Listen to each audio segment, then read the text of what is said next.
وعلى آله وصحبه ومن اهتدى بهداه إلى يوم الدين. أما بعد، baada ya kumaliza kusoma mlango wa 20 katika kitabu at-Tauhid, babu ma jaa min at-taqlid, mlango wa yale yaliyokuja katika makemeo makali fi man abada Allah inda qabri rajulin salih, kwa yule mwenye kumwabudu Allah katika kabri la mtu mwema. Fa kaifa idha abadahu, vipi atakamwabudu huyo mja mwema? Sasa leo baada ya kukamilisha na kumalizia mlango wa 20 biidhnihi alkarim, tutaanza kusoma mlango wa 21, babu alhadi wal-20, mlango wa 21, kwa maneno ya Sheikh al-Imam Muhammad bin Abdul Wahhab rahimahullahu ta'ala aliposema, babu ma jaa anna al-ghuluwa fi quburi as-salihin yusayyiruha awthanan tu'badu min duni Allah, mlango uliokuja kubainisha kwamba hakika kule kuchupa mipaka katika makaburi ya watu wema, kule kuchupa mipaka katika makaburi ya watu wema hufanywa kwa kitendo hicho, yani hufanywa hayo makaburi kuwa ni mizimu yenye kuabudiwa kinyume na Allah subhanahu wa ta'ala. Yani kitendo cha watu kuchupa mipaka katika makaburi ya watu wema, kitendo hicho kinajalia hayo makaburi, kinafanya kuwa hayo makaburi ni mizimu yenye kuabudiwa kinyume na Allah subhanahu wa ta'ala. Na kama itakuwa mfuatilia vizuri katika hizi tabwib za Sheikh, katika milango ya Sheikh, mnafahamu kuwa mlango nambari 19 kule alizungumzia sababu ya kukufuru wanadamu, na sababu ya wanadamu kuiacha dini yao ni kule kuchupa mipaka kwa watu wema. Mlango wa 19 alizungumza maneno hayo, na mlango wa 20 akazungumza kuwa kuna makemeo makali kwa wale ambao watamwabudu Allah subhanahu wa ta'ala katika kaburi la mja mwema. Vipi yule ambaye atamwabudu huyo mja mwema? Na mlango wa 21 Sheikh anazungumzia uhakika kabisa kuwa suala la kuchupa mipaka katika makaburi ya watu wema, basi hufanywa hayo makaburi, hujaliwa hayo makaburi kuwa ni mizimu yenye kuabudiwa kinyume na Allah subhanahu wa ta'ala, na hiyo ndiyo hakika. Sasa hivi ndivyo wanadamu walivyo. Mara nyingine wakachupa mipaka kwa haki ya mja mwema hata kabla ya kufa kwake, wakamwadhimisha, wakamnyanyua zaidi ya lile daraja ambalo Allah subhanahu wa ta'ala amemweka mja huyo. Lakini pia baada ya kufa kwake, watu pia wakawa wanachupa mipaka katika makaburi ya watu wema kwa kwenda kuomba katika makaburi hayo, kwenda kutafuta baraka, kutaka baraka katika makaburi hayo na mengineyo yanayofanywa na watu wa kileo. Sasa yote haya watu wakichupa mipaka kwa sampuli hii, wafahamu kuwa wanayajalia, wanayafanya hayo makaburi kuwa na miungu, kuwa ni mizimu yenye kuabudiwa kinyume na Allah subhanahu wa ta'ala. Na wanachuoni wanaelezea kule kuchupa mipaka katika makaburi kwa waje kunakuwaje? Hapa kuna maelezo ya Sheikh ameyatoa hapa. Hii ndiyo namna wanachuoni wanaona wao, wanazungumza kwamba ukifanya hivyo basi wewe jua kwamba umechupa mipaka katika makaburi ya watu wema. Wanasema walghulu fi quburi salihin, na kuchupa mipaka katika makaburi ya waja wema, huwa ziyadatu fi ta'dhimiha, ni kule kuzidisha katika kuyaadhimisha hayo makaburi. Lianna dhalika yuaddi ila shirki, kwa sababu jambo hilo la kuzidisha kuyaadhimisha makaburi linapelekea katika ushirikina.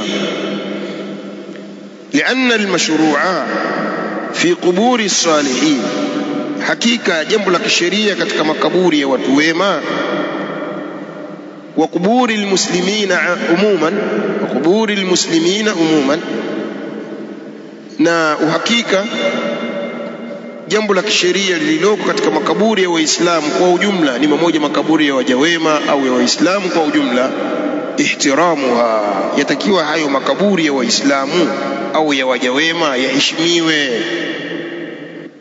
Wa adamu ihanatiha, na kutokuyadharau, watakiwa watu wayaheshimu makaburi, kutokuyadharau.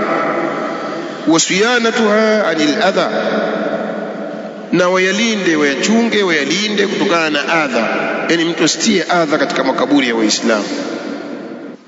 Wa ziyaratuha lisalami ala al-amwat, na itakiwa watu wayazuru makaburi, wayatembelee makaburi kwa ajili ya kuwasalimia wale wafu, wale maiti walioko ndani ya makaburi, kuwasalimia, kuwatolea salamu.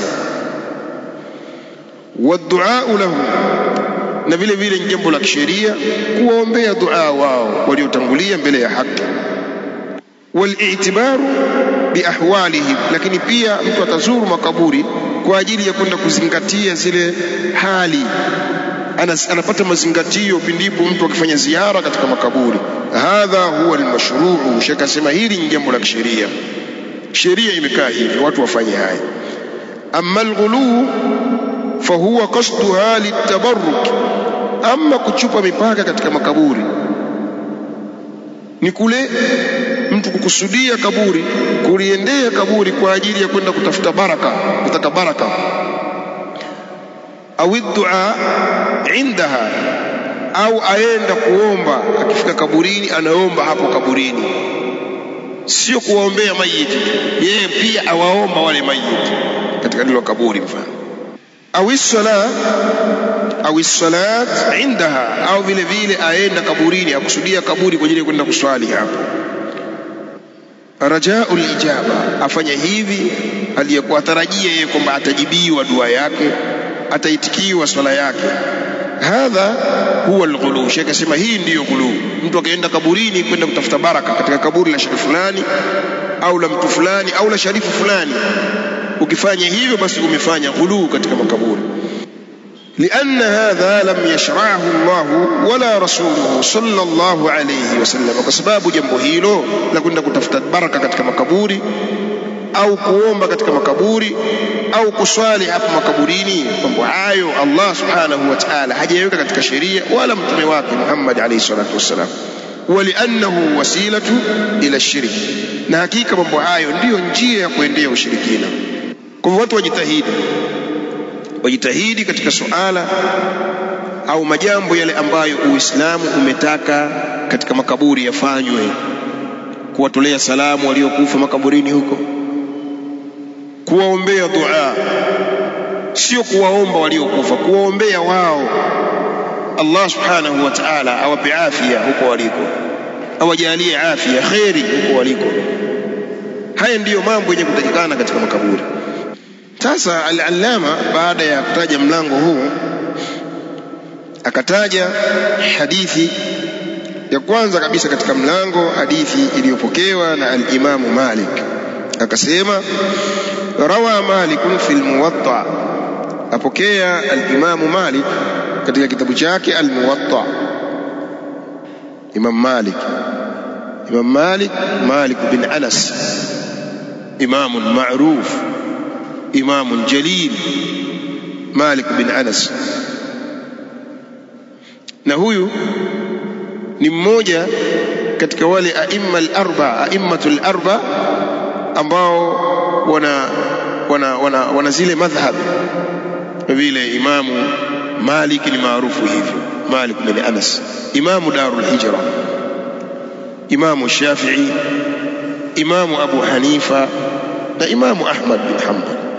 Kama hawa ni maarufu kwa madhhabi hizi ambazo watu wanajinasibisha nazo. Kwa hivyo Imamu Malik huyu ndiyo yule ambaye ajulikana kwa madhhabu ya Imamu Malik bin Anas. Ana kitabu chake cha Al-Muwatta, kitabu cha fiqh na hadithi, kinaitwa Al-Muwatta. Anapokea al-Imamu Malik, imamu Darul Hijra, yani kwa maana ikizungumzwa imamu Darul Hijra ni imam wa mji wa Mtume alayhi salatu wassalam, Madina ndio Darul Hijra maksudio.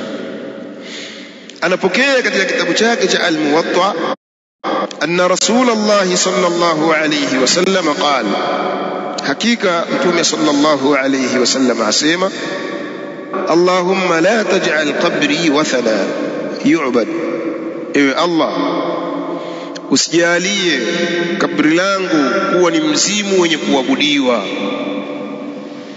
Allahumma la taj'al qabri wathana yu'bad, ewe Allah usijalie kabri langu kuwa ni mzimu wenye kuabudiwa.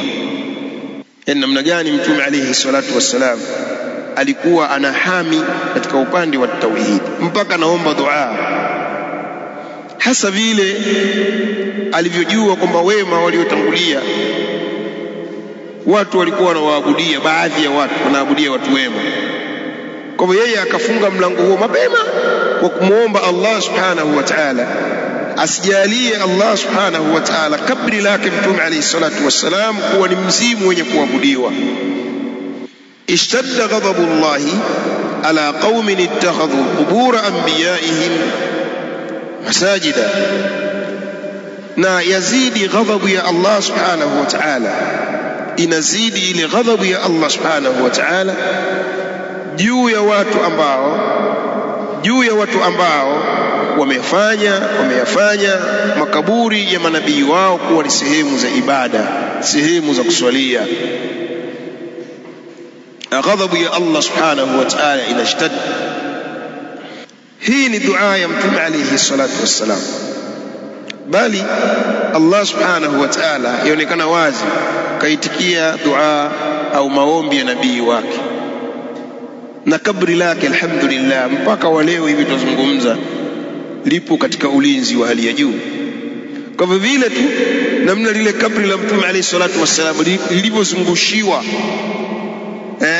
huwezi wewe kwenda hapo kufanya. Kwanza huwezi kulipata kirahisi kwa sababu liko ndani ya kuta, liko ndani ya yale magrili yale, huwezi kupata kirahisi kaburi la Mtume alayhi salatu wassalam. Kwa hivyo hii yaonekana namna gani Allah subhanahu wa ta'ala kaitikia maombi ya nabii wake. Na ndiyo maana al-Imam Ibn al-Qayyim rahimahullahu ta'ala katika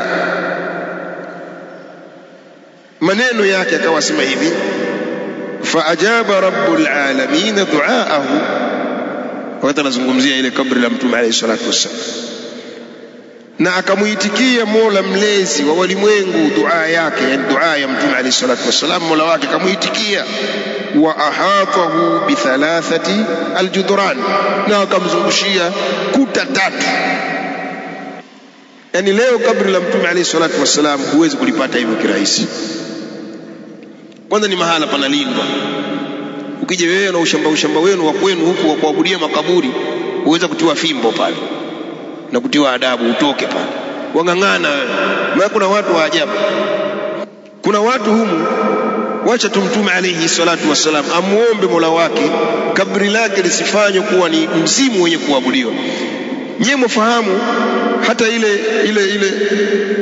ile hijabu, ile nguo ya pale kwenye Kaaba pale, ile nguo ambayo inaveshwa ile Kaaba, lile likuwa linapandishwa gari gumu, linapandishwa lile,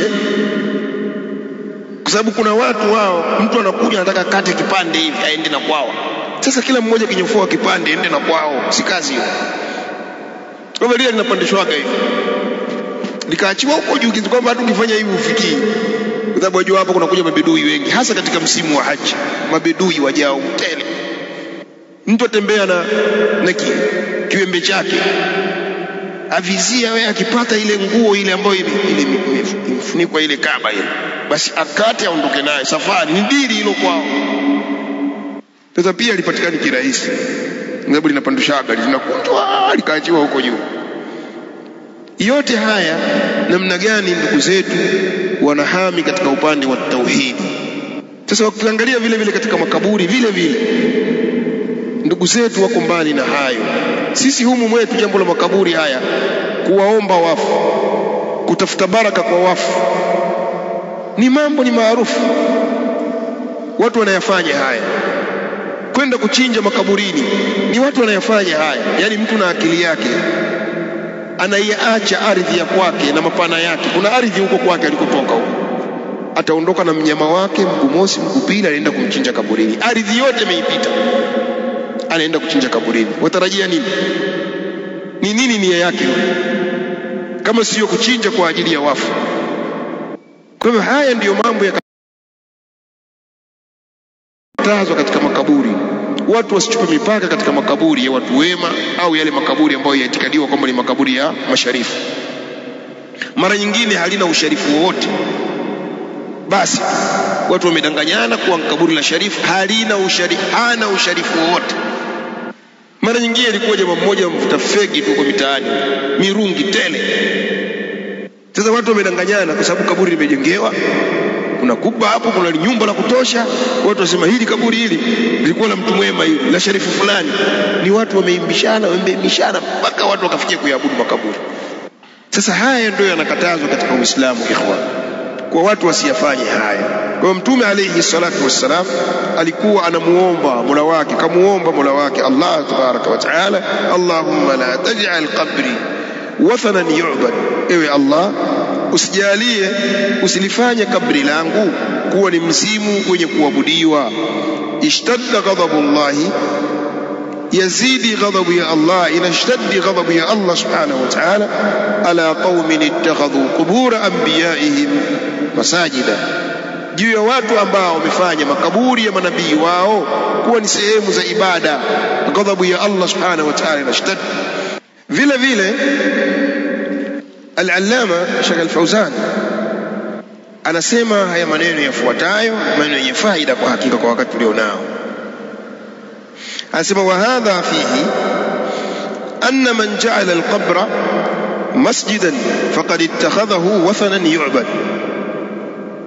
Na hivyo katika hadithi hii yaonyesha kwamba yoyote yule ambaye atalifanya kaburi kuwa ni sehemu za ibada, sehemu za kuswalia, basi yeye amelifanya kaburi kuwa ni mzimu wenye kuabudiwa. Ifahamike hivi. Wadalla ala anna hadhihi al-adriha al-mabniya ala al-qubur, na yakajulisha haya majengo haya makubwa na haya majengo yanayojengwa katika makaburi, allati yutawafu biha al-an, ambayo watu wanazunguka sasa hivi. Yani haya maneno yazungumzwa ni maneno yapo kwa hivi leo. Utakuta kaburi limejengewa, watu wanafanya ibada, wanafanya tawafu kuzunguka kama vile Kaaba.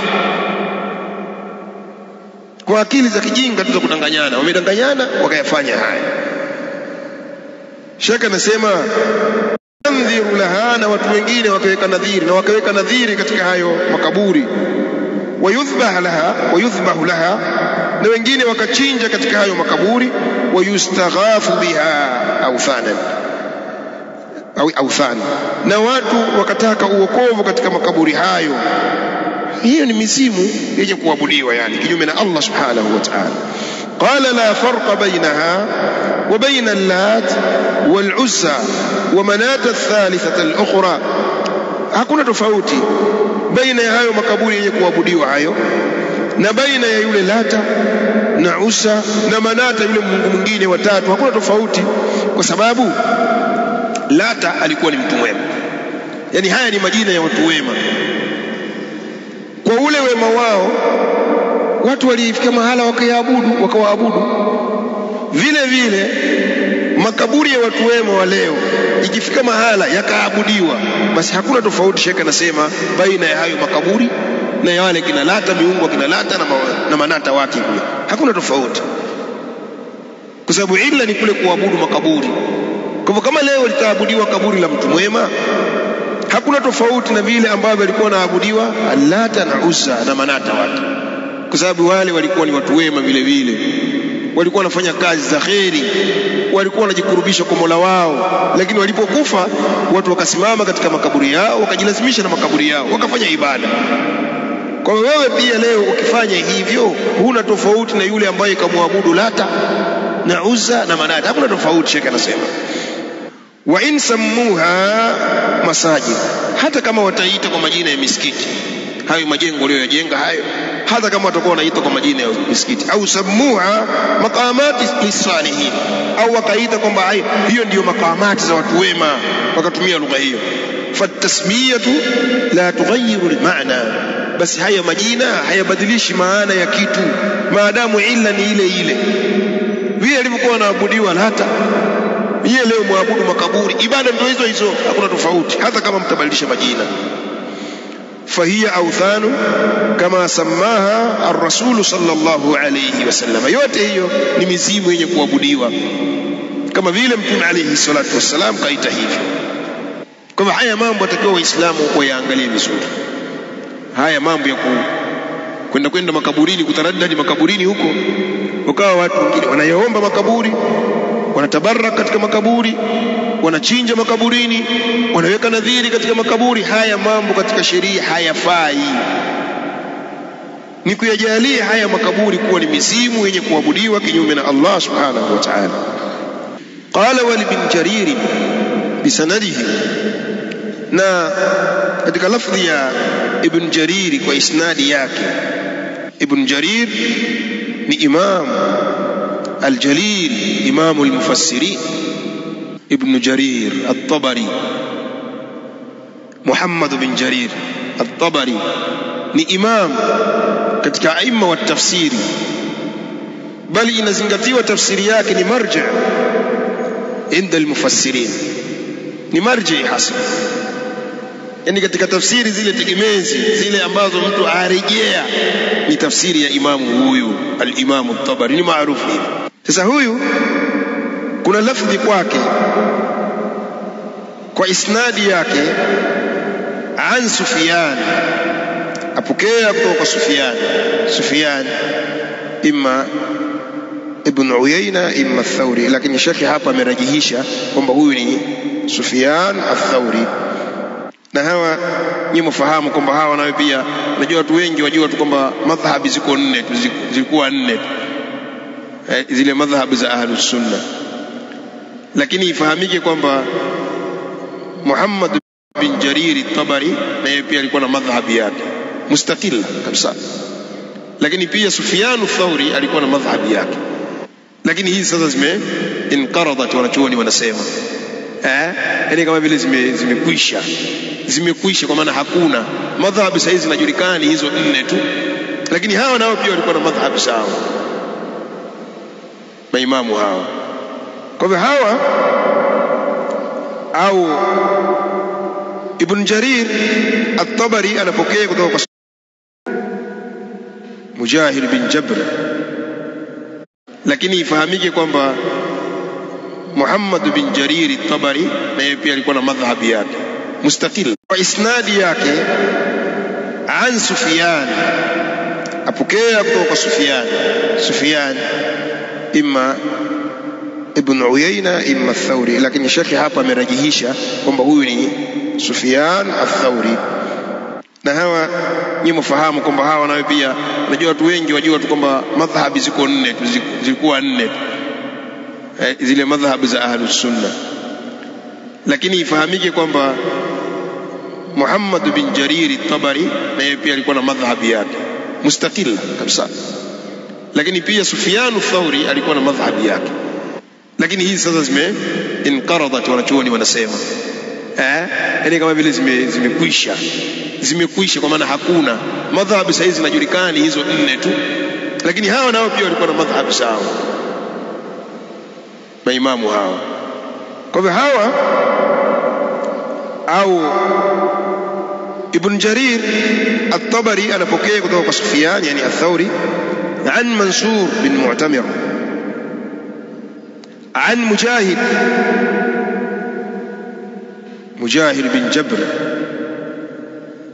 ni katika wanafunzi wakubwa wa Ibn Abbas, maarufu hilo.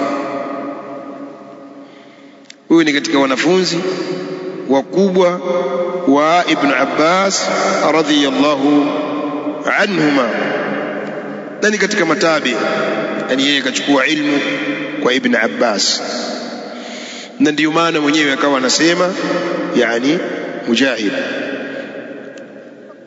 anasema aradtu al-mushafa ala Ibn Abbas min awwalihi ila akhirih, nimefanya ardhu mimi. Yani ardhu ni wewe sasa umekula nuni kwa shekhe wewe, sasa unaenda sasa ili akaihakiki hiyo nuni yako sasa iko sawa. Sasa yote aliyokusomesha yale wakaa hapa wayashusha, sasa ndio ardhu hii. Wateremka sasa ili mwalimu sasa sema sasa wewe uko sawa, sio elimu zetu za kinjanja hizi. Wasoma wajua mwenyewe ulichosoma, waenda huko hata ungepitia kwa mwalimu wako siku moja akakusikiliza maalumati yamekaaje. Wao walikuwa hivyo, yani mtu anakaa kwa mwalimu wake. Sasa kwa sababu huyu kasoma tafsiri ya Qur'an kutoka kwa Ibn Abbas, kaisoma Qur'an kutoka kwa Ibn Abbas, ndio sasa akakaa sasa akawa anamsomea Ibn Abbas kile ambacho amekisoma kwake toka mwanzo wa msahafu mpaka mwisho wa msahafu, na kama kuna swali anauliza, kila aya anauliza. Usemaje wewe, elimu ikoje? Yani amekaa kwa mwalimu sasa, alafu anamsomea, alafu amuuliza swali, amsomea hivyo hivyo msahafu mwanzo mpaka mwisho. Na huyo anayemsikiliza nyinyi mfahamu ni Ibn Abbas. Ibn Abbas mfahamu kwamba alikuwaje katika tafsiri ya Qur'an, kaombewa dua na Mtume alayhi salatu wassalam. Huyo ndiyo Mujahid. Sasa kwa sababu mwalimu wake ni Ibn Abbas, amekunywa ile tafsiri kutoka kwa Ibn Abbas, ana tafsiri kauli yake Allah subhanahu wa ta'ala. Allah aliposema afara'aytumul lata wal uzza wa manata الثالثة الأخرى, hebu nipeni habari kuhusiana na huyu Mungu Lata na Uzza na yule Manata, Mungu watatu mwingine yule Manata. Nipeni habari kuhusiana na miungu hii. Sasa katika kuitafsiri aya hii, qal Mujahid asema kana yaluttu as-sawiq, kana yaluttu lahum as-sawiqa famata. Huyu Lata huyu alikuwa na wakorogea wao uji as-sawiq, yani kinywaji ambacho changanywa unga imewiwa ngano ikachangana na ile samnu, muhimu wakoroga hivi. Yani alikuwa ni mtu mwema ambaye anafanya ihsani yake, anafanya wema wake yeye Lata. Mahujaji wakipita hapo afanya juhudi zake, wema wake anawakaribisha. Kwa zama hizo kana yaruddu lahum as-sawiqa, alikuwa anawakorogea wao uji, anawatengenezea wao sawiqa. Famata, akafa Lata, faakafu ala qabrihi, ndio wakajilazimisha na kabri lake, ibada zikaanza. Na ndio maana Uislamu unakataza suala la kuyaadhimisha haya makaburi, kwa sababu mtayaadhimisha lakini mwisho wa yote mtatumbukia katika kuyaabudu. Sasa huyu ni mtu mwema, na wao wanafahamu kwamba huyu ni mtu mwema, hana chochote katika uungu, wanafahamu hivyo. Lakini kutokana na wema wake alionao, ambao alikuwa nao, alipokufa wakajilazimisha pale kaburini kwake. Lakini mwisho wa yote ni ibada, na ndicho walichokifanya hawa. Na ndio maana Uislamu ukakataza kuchupa mipaka katika makaburi ya watu wema, isije mkawafanya hayo makaburi kama vile Lata alivyoabudiwa na miungu wengine walivyoabudiwa, kwa sababu asili yake ilikuwa hivi, ni mtu mwema ajengewa. Kama leo watu wema wakajengewa makaburi, majengo makubwa katika makaburi ya watu wema, makaburi yanayoitikadiwa kwa ni watu wema, kwa sababu ni itikadi tu, mara nyingine ikawa sio uhalisia. Yani mara nyingine watu wana itikadi tu kwamba huyu ni mtu mwema, sio katika hali halisi. Kama alipokufa bwana huyu, kilichofuatilia wakajilazimisha katika kaburi lake hayaenda hivi kuyaadhimisha mpaka mwisho wa yote ibada. Qala wa kadha qala Abu al-Jawza, hivyo hivyo asema al-Imam Abu al-Jawza, ni mfano wa maneno ya Mujahid. An Ibn Abbas, naye pia apokea kutoka kwa Ibn Abbas, kana yaluttu sawiqa lilhaj, alikuwa akoroga huyu sawiq kwa ajili ya mahujaji, kwa ajili ya mahujaji wale, yani awasaidia, afanye juhudi zake na wema wake akawapa wao, wakipita hapo akoroga hawapa, anawakaribisha kwa ajili ya kujikurubisha kwa Mola wake. Alikuwa hivi anafanya. Sasa maneno yaliyosemwa na Mujahid ni sambamba na maneno yanasemwa na al-Imam Abu al-Jawza, kwa sababu Mujahid ni mwanafunzi wa Ibn Abbas, lakini pia Ibn Abbas katafsiri hivyo, ina maana maneno ya wana. Kwa hivyo yeye aliyosema na Mujahid yasemwa na Ibn Abbas katika tafsiri. Nani huyu Lata? Kana yaluttu as-sawiqa lilhaj. Hadithi nyingine ambayo kwa hakika ina dhaifu, hiyo hadithi wanachuoni wanahitaji kwamba ni dhaifu. Anasema wa Ibn Abbas radhiyallahu anhuma qala, na yapokewa kutoka kwa Ibn Abbas, Allah awiye radhi, asema la'ana Rasulullah sallallahu alayhi wasallam zairat alqubur, kawalani Mtume alayhi salatu wassalam, ay kawaombea dua ya laana wale wanawake wenye kuzuru makaburi. Lakini hadithi kama tulitangulia kusema ina dhaifu, imedhoofishwa na al-Allama al-Sheikh al-Albani kama huwa maarufu. Lana Rasulullah sallallahu alayhi wasallam zairat al-qubur, kawalani Mtume alayhi salatu wassalam wale wanawake wenye kuzuru makaburi, walmuttakhidhina alayha al-masajid, na wale Mtume alayhi salatu wassalam kawalani wale ambao wenye kuyafanya hayo makaburi kuwa ni sehemu za ibada. Wasuruj, na vile vile Mtume alayhi salatu wassalam kawalani wale ambao wanaweka mataa makaburini, wanawasha taa makaburini, siraj, suruj, yale mataa. Leo watu wengi wakawa wanaiga vitendo vya Mayahudi na Manaswara, wakizika basi inachomekwa ile mishumaa katika makaburi, basi Waislamu wanaiga naye haya. Yani haya yamezoeleka katika makaburi ya Mayahudi na Manaswara, wakizika basi ukipita jioni wewe utaona mwanga hivi, imechomekwa ile mishumaa inawaka hivi. Leo kuna Waislamu wanayaiga haya. Muislamu amezikwa, ushangaa kaburi lake jioni ukipita baada ya magharibi au mfano wake, ushangaa mishumaa hiyo hapo. Jamaa mmeiga tayari, nyinyi mwaiga tu. Sasa haya Mtume alayhi salatu wassalam kayazungumza kuwa ndani yake na laana, pamoja na kwamba ulama katika hadithi hii wanasema ina dhaifu. Itabakia tu suala la je, wanawake sasa, wanawake inajuzu kuzuru makaburi? Hili jambo kwa hakika ahlul ilm wanakhilafiana. Wako wanaoona wanawake, ikiwa hadithi ni dhaifu, basi hakuna cha kuwazuia wanawake kuzuru makaburi,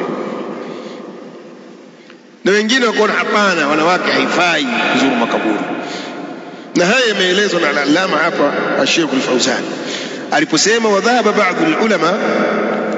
ba'd al-ulama ila jawaz ziyarati an-nisa'i lil-quburi akhdhan min umum qawlihi sallallahu alayhi wa sallam kuntu nahaytukum an ziyarati al-qubur fazuruha fa innaha tudhakkirukum bil-akhirah. Kwa baadhi ya maulama wameenda katika kauli ya kuwa inajuzu wanawake kuyatembelea makaburi, kuyafanyia ziara makaburi, hali ya kuwa wamechukua jumla ya kauli ya Mtume alayhi salatu wassalam aliposema kuntu nahaitukum an ziyarati alqubur, nilikuwa nimekukatazeni kuyazuru makaburi, nilikukatazeni kuyazuru makaburi, fazuruha, basi sasa yazuruni, yatembeleeni, fa innaha tudhakiru bil akhirah, hakika hayo makaburi yanakumbusha akhira. Qalu, wakasema hao maulama ambao wanajuzisha wanawake kuyatembelea makaburi, hadha lafdhun am, lafdhu hii ni ya jumla, kuwa ruksa ya kuyazuru makaburi ni jumla ya watu wote, yadkhulu fihi ar-rijal wan-nisa, wanaingia katika lafdhi hii ya kuruhusiwa hii wanaume na wanawake, na hadithi ni sahihi. Shaka nasema wal jawabu an dhalika min wajhayn, na jawabu la kuijibu hadithi hii liko la sampuli mbili. Alwajhu alawwal, namna ya kwanza, anna qawluhu, hakika kauli yake Mtume alayhi salatu wassalam aliposema fazuruha, hadha alkhitabu lirrijal. Shaka nasema haya mazungumzo wazungumzishwa wanaume, wa khitabu lirrijal la tadkhul fihi an-nisa, na mazungumzo kuzungumzishwa wanaume hawaingii wanawake. Shekhe anasema hivi, sawa? Yani maukifu ya shekhe, maukifu yake mpaka hapo wewe unajua kwamba shekhe yeye katika upande wa kwamba pamoja na kwamba ametaja kule kwamba wanachuoni kuna baadhi wamejuzisha, lakini mpaka hapo wamjua kwamba shekhe kauli yake ni kwamba haifai wanawake kuzuru makaburi, ndio kauli yake. Na ndio maana anaijibu ile hadithi kwa namna mbili, kwa majawabu mawili. Jawabu la kwanza anasema kwamba ile ruksa iliyotoka pale fazuruha ni khitab kwa wanaume, na khitabu ya wanaume, mazungumzo ya wanaume hawaingii hapo wanawake katika mazungumzo hayo, namna ya kwanza. Alwajhu thani, namna ya pili, annahu ala fardhi anna hadha alkhitab aam lirrijal wan-nisa. Jawabu la pili, kwa kufaradhisha kwamba mazungumzo haya yanawahusu wanaume na wanawake. فإنه مخصوص بهذا الحديث, hakika mazungumzo haya yanahusisha, yanafanywa hasa na hadithi hii. Sasa hadithi ipi sasa? Hii ambayo ni dhaifu, ambayo inasemwa ni dhaifu. Nini maana yake?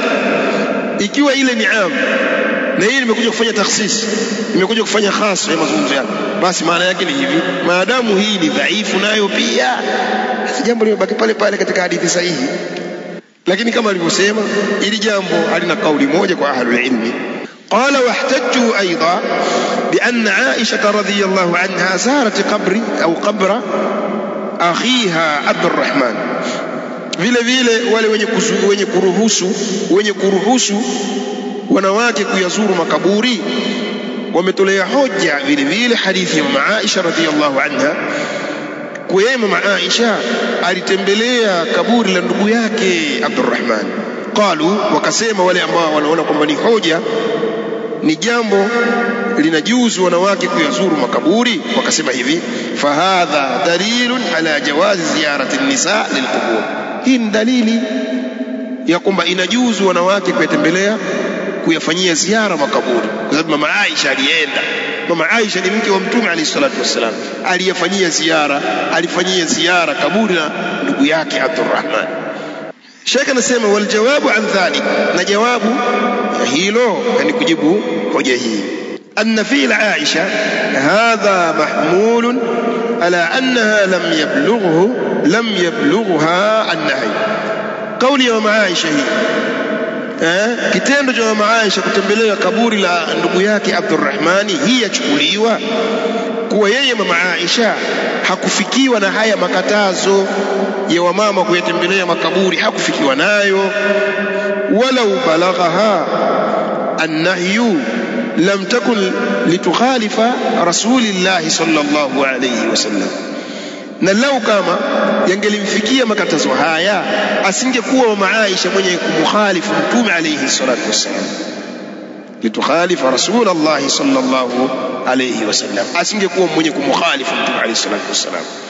Waljawabu athani, na jawabu la pili, wa ala faradhi annaha balaghaha hadha alhadith, na kufaradhisha kwamba yeye mama Aisha alifikiwa na ujumbe wa hadithi hii. Fahadha ijtihadun minha, hii ni ijtihadi yake tu mama Aisha. Wala shakka, na hapana shaka, anna alhujja fi hadithi rasulillahi sallallahu alayhi wasallam la fi ijtihadi almujtahidin, hoja ipo katika hadithi ya Mtume alayhi salatu wassalam, si kwa ijtihadi ya wenye kujitahidi. Lakini hadithi ya Mtume alayhi salatu wassalam shaka anaizungumzia ipi? Ni ile iliyosema ni dhaifu, ndio anaizungumzia hadithi. Sasa ikiwa hadithi ni dhaifu, basi hili jambo linaonekana hili kwa mama inafaa kutembelea makaburi. Shaka anasema fabinaan ala dhalika falqawlu as-sahih ar-rajih huwa man'u an-nisa min ziyarati al-qubur. Kwa kujengea hayo aliyosema shekhe, basi kauli sahihi yenye nguvu ni kuwazuia wanawake kuyatembelea makaburi. وإن كان بعض الباحثين في هذا العصر, hata kama ikiwa baadhi ya wale wenye kufanya uchimbuzi na kufanya bahthi katika zama hizi, adhhara hadhihi almas'ala wa kataba fiha, wameyadhihirisha mas'ala haya na wakaandika katika mas'ala haya, wa abaha linnisa'i ziyarati au ziyaratu alqubur, na wakajuzisha wakafanya ibaha kwa wanawake kuyatembelea makaburi. Fahadha qaulun marjuh, shaka sema hii ni qaulu marjuh, ndivyo anavyosema. Kwa hivyo yaonekana ikiwa imetegemewa hadithi hii ambayo inasema ni dhaifu, ikiwa imetegemewa hiyo, kwa sababu ile hadithi ya ruksa ya watu kutembelea makaburi iko wazi, ni sahihi. Tukio la mama Aisha kutembelea athari ile kaburi la ndugu yake Abdurrahman ni athari sahihi. Kwa hivyo yaonekana, bali ukiangalia maneno kwa upande wa wale ambao wanasema kwamba inafaa wanawake kuyazuru makaburi, ukiangalia yale maneno na wenyewe pia wana majibu yao huko, wenyewe pia wana majibu yao na maelezo, ikiwemo kuwa ikiwa hikima ya kuyatembelea makaburi ni kukumbusha akhera, basi wanawake na wanaume watu wote watakiwa wakumbushwe na akhera.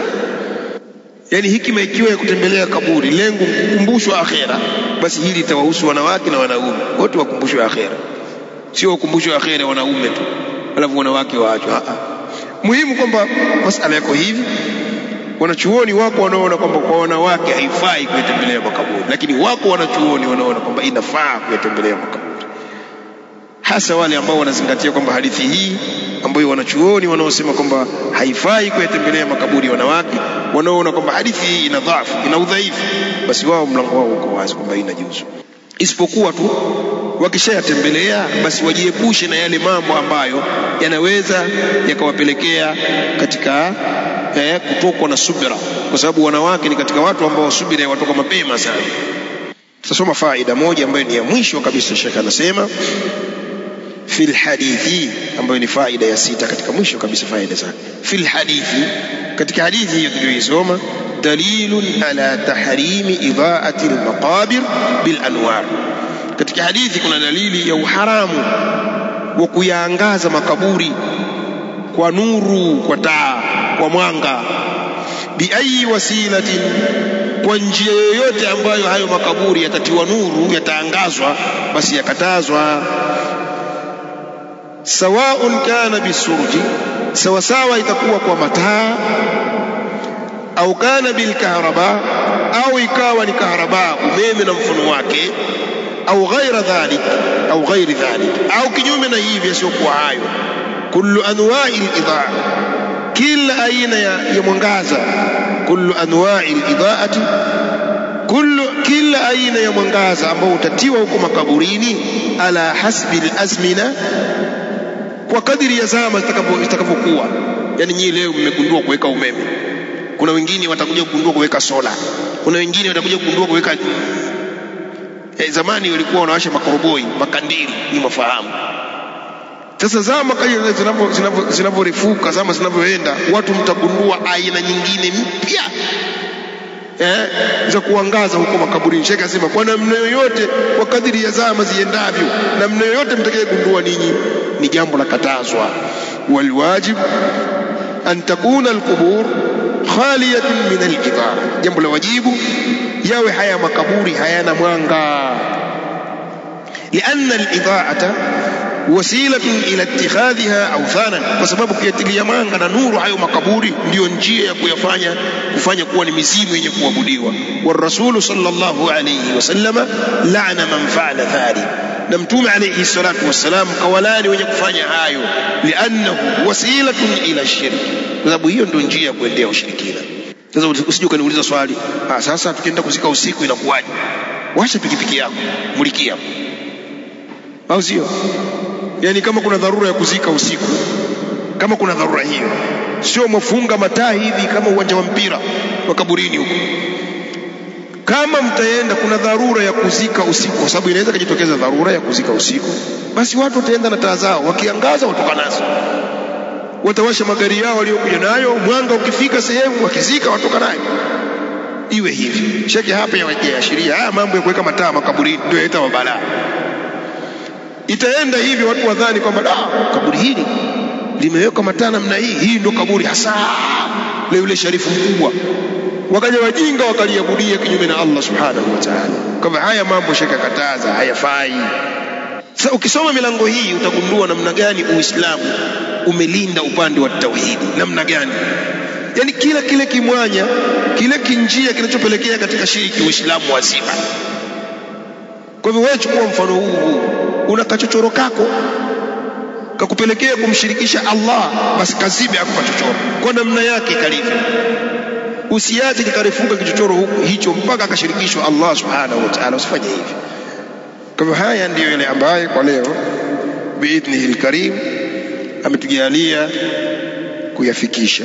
Tutakuja kuendelea na mlango wa 22 katika kitabu at-tauhid. Wallahu a'la wa a'lam. Naktafi bihadha.